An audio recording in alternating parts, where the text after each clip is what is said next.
Về vạch xuất phát luôn hả? Vạch xuất phát.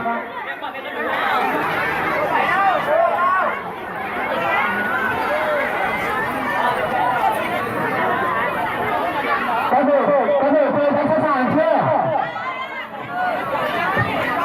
Các người làm vườn lưu ý này.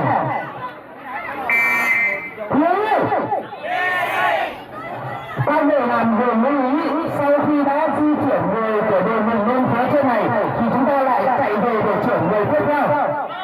Các bạn hiểu chưa? Các đội sẵn sàng chưa?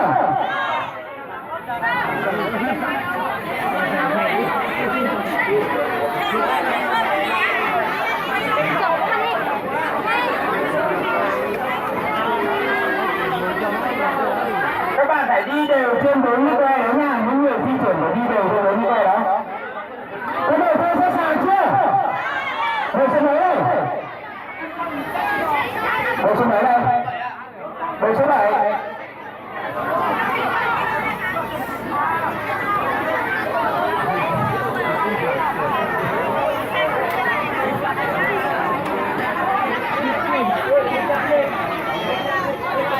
Được chưa? Các đội sẵn sàng chưa? 1, 2, 3, bắt đầu!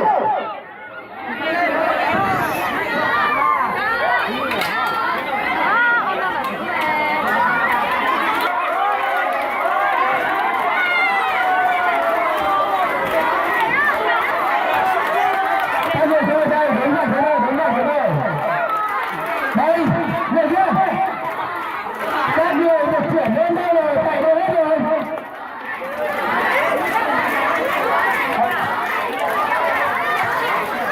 Các người mà người mà được chuyển lên đây rồi thì đứng lên trên đây. Được chưa? Nhắc là sai chứ nào, nhắc nó hết. Nhắc này nó mới chứ nào. Nhắc là sai đó.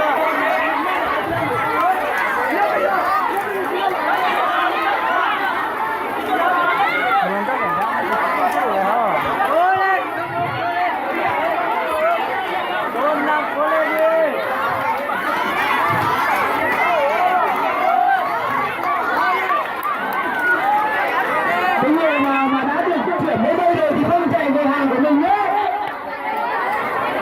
Đứng trên này. Đây.